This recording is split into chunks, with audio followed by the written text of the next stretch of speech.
Program Kayuhan Eco Alami Ride, JAKIM rangkul anugerah berprestij dan hufaz muda harumkan nama negara di Persada Antarabangsa. Antara yang menarik dibawakan menerusi lintas langsung dari Putrajaya. Jadi kita ke Kompleks Islam Putrajaya bersama Azizul Aziz di sana. Silakan Azizul.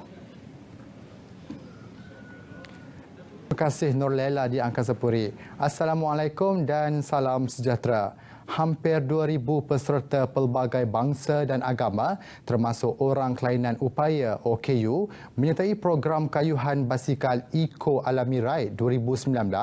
Program diadakan sempena Karnival Rahmah 2019 peringkat kebangsaan yang berlangsung dari 26 hingga 29 September di Putrajaya. Pelepasan kayuhan dibuat Menteri di Jabatan Perdana Menteri Datuk Seri Dr. Mujahid Yusof. Dalam Eco Alami Ride ini, kita nak dedahkan tentang gaya hidup yang sihat. Yang kedua, untuk menghargai alam sekitar. Dan yang ketiga, untuk kita bersatu dan menyatukan dengan penuh rasa tanggungjawab. Dan ini adalah salah satu daripada tujuan Karnival Rahmah ini diadakan, iaitu ada konsep ramah, aman, harmoni, mesra, alami. Ini alami dan hormat menghormati. Beliau yang menyertai kayuhan 5 km singgah di checkpoint pertama untuk acara melepaskan ikan jelawat di Tasik Putrajaya dan menanam pokok Pometia pinnata di checkpoint kedua.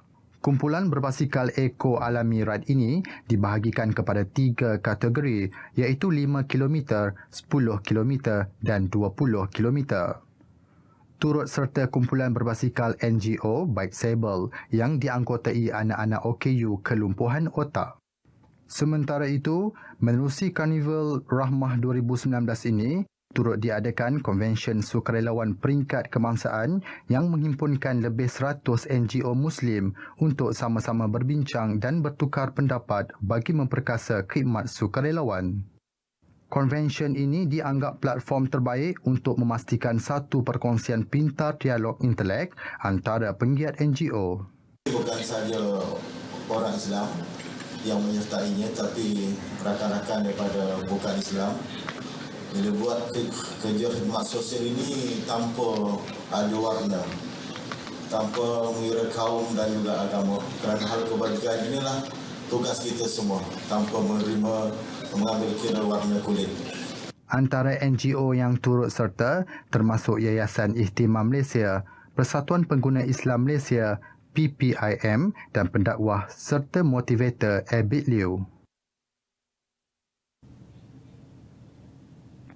Jabatan Kemajuan Islam Malaysia JAKIM menerima 2 anugerah berprestij The Brand Laureate World Halal Best Brands Awards 2019 susulan pencapaian berkaitan sektor pensijilan halal.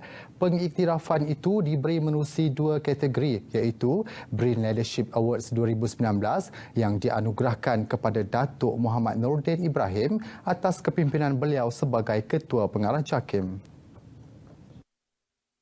Penolong Pengarah Kanan Bahagian Sekretariat Majlis Halal Malaysia JAKIM, Johari Abdul Latif, memberitahu anugerah berprestij ini bagi menghargai peranan dan sumbangan Ketua Pengarah JAKIM dalam menerajui perkembangan ekosistem halal di Malaysia serta di Persada Antarabangsa. Jabatan Kemajuan Islam Malaysia telah memenangi The Brand Laureate World Halal Best Branding Award 2019 dalam 2 kategori. Yang pertama Best Brand Leadership, iaitu dimenangi oleh Yang Berbahagia Datuk Nordin bin Ibrahim, Ketua Pengarah JAKIM, dan juga yang kedua adalah Strategic Partner untuk anugerah ini.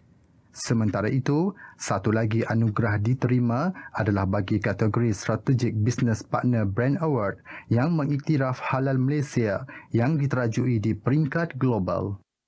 Dan ni dia telah monitor selama 1.5 tahun dan telah buat penyelidikan lebih kurang dalam 9 bulan dan baru dia buat pemilihan.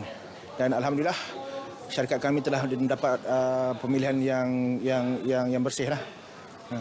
Anugerah disampaikan Ahli Parlimen Port Dickson.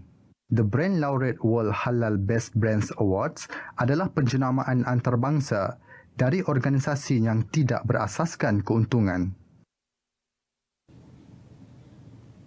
Pelajar Malaysia Abdul Wafi Azaki Sinuan yang merupakan naib juara Majlis Menghafaz Al-Quran Antarabangsa 2019 sekali lagi mengharumkan nama negara apabila memenangi tempat ketiga kategori 30 juzuk.